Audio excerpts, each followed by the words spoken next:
Hey guys, Effie here. Today I'm going to watercolor this card using our Daisy Close-Up 3/4 view background stamp. So I'll be doing some embossing and watercoloring. So I'm going to ink up this stamp with some clear Versamark ink, and then I'm just going to use my Speedball Baren tool to help me get a nice, even and crisp impression. And then I'm just going to spoon on some of our rose gold embossing powder and then hit the whole panel with my heat gun. Now I embossed this on a 4x6 watercolor paper panel. I'm using Canson XL 140-pound paper. And for watercoloring, I'll be using my Dr. P.H. Martin's Radiant Watercolors. I'll be using the cherry red and violet liquid watercolors for the petals, and then the sap green for the leaves. So I'm using a combination of watercoloring techniques for today's project. I'm starting off by doing some wet and wet watercoloring with the cherry red liquid watercolors. So I wet about half of the daisy with some clean water first using my number 12 round paintbrush, and then I just added a little bit of the cherry red watercolors using a number 4 round paintbrush. If you don't have traditional paintbrushes, you can just use some water brushes that you have. If you plan on using water brushes, you can use a fine tip and a large tip water brush. So what I'm doing is I put a little bit of the cherry red onto the wet paper, and then I took a clean brush and I kind of pulled that color out in a feathering motion as I paint towards the outer edge of the petal. And then after I'm satisfied with the amount of coverage for the cherry red, I go in and I'm just using the same number 4 paintbrush, and I'm cleaning it off between colors. I'll take the number 4 paintbrush and I'll add a little bit of the violet to the inner edges of the petal, and then I'll pull that color out. For both colors, the cherry red and the violet, I'm just using a light feathery motion. I just kind of flick towards the outer edge of the petal using a very light touch using this number 4 paintbrush. Honestly, when I began my project, I didn't really know what direction I was going to go with the watercoloring today, and this is kind of where it has led me. So I'm just going to continue painting the rest of the petals this way, and I'm just going back and forth using my number 4 brush and then the number 12 brush. This number 12 size brush is really great for painting larger areas, and since my daisy petals are large and they cover most of this page, that's why I went ahead and used this larger brush tip. I'm going back and forth from using the smaller brush and then the larger brush as I go in and I add colors, and to even pull that color out, I use a combination of both brushes. I don't really have a specific strategy as to why I use which brush for this technique. The number 12 larger tip brush, that when it's wet, it does come to a point, so you can still manage to get some nice fine feathering lines or texture with the larger brush. So I'm going to continue to paint, and after I apply my base layer of cherry red color, I'm going to go in and add a little bit of the violet. Now I just want hints of the violet. I don't want the purple to completely overpower that base layer of pink that I just put down. So while I added that cherry red to all the petals, I only add the violet to certain areas. I don't cover the entire area with the violet, but I want to make sure that you can still see that purple accent.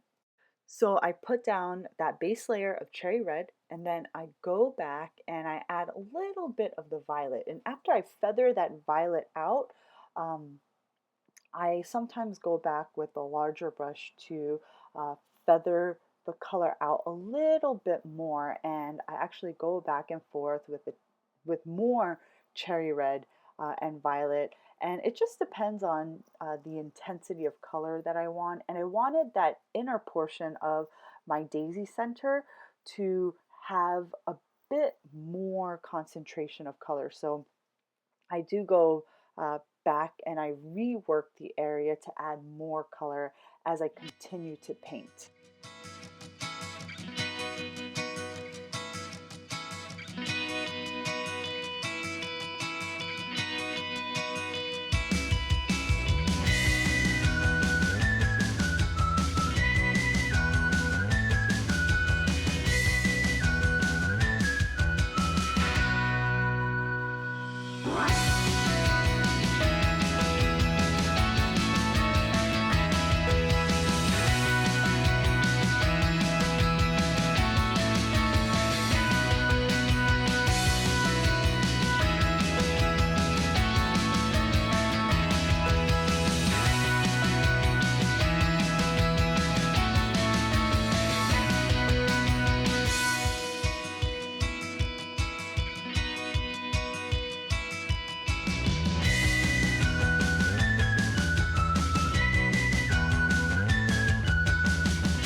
Once I finish painting my petals, I'm going to go ahead and paint the daisy center, and I'm using a combination of saddle brown and black. I want a darker concentration of color to be towards the exact center of the daisy. So there's a more solid area that's embossed in that daisy center. I'm going to create a nice dark brown ring of color, and I also add a little bit of black to the edges of that more solid shape of the daisy center. Next, I use the sap green Dr. P.H. Martin's liquid radiant watercolors to paint the leaves. And I'm just going to wet the area around the leaves first with clean water, and then I drop in a little bit of the sap green. Once I'm done painting, I'm going to set the panel aside to dry completely, and then I'm going to take the largest die from our double stitched rectangles large die collection, and I'm just going to die cut my watercolored panel. The largest die will cut your panel into an A2 size panel, which is 4¼ by 5½, and it'll also add stitching to the edges. Next, I wanted to add a little bit of a darker shading to the inner portions of my daisy petals. Now, I don't go back and use liquid watercolors. I'm going to use my zig markers, and I'm using a combination of my deep violet and regular violet zig markers to do this. Now, I don't want a solid purple ring around my daisy center. I just want accents of that dark purple. So I go in with my deep violet or violet zig marker, and I just start, I kind of color in a little bit of the inner portion of the daisy, and again, just add a few lines, and then I took my wet paintbrush and I pulled that color out just a little bit.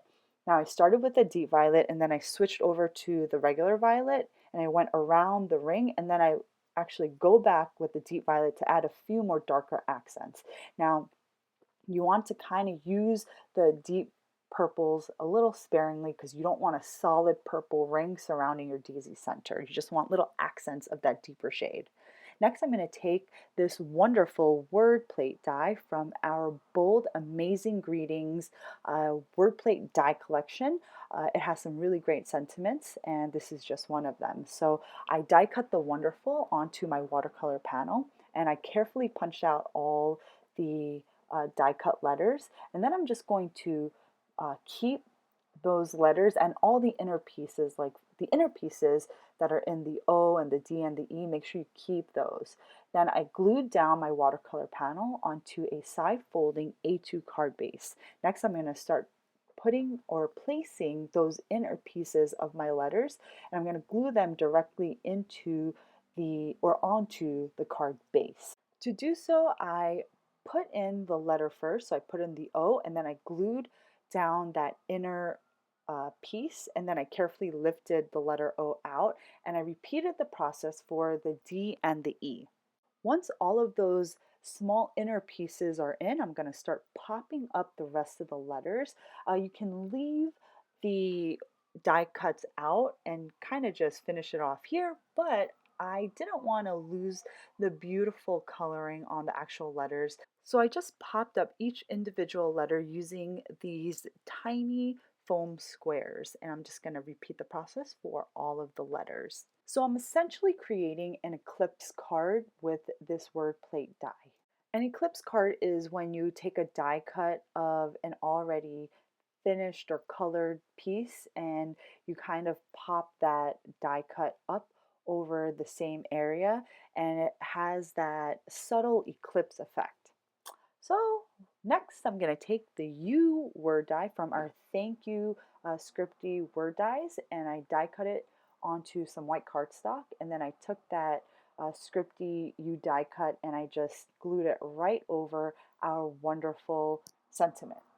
Then for the last step of this project, I'm just going to embellish my card using our clear rhinestones. Now these beautiful embellishments, they don't have any sort of backing on them, so they are completely clear and they take on whatever color you glue them down against. So when you apply them onto a watercolor piece like this, especially if it's floral, they look like beautiful dewdrops, but they don't have a dome finish, they have more of a faceted finish, but they look beautiful nonetheless.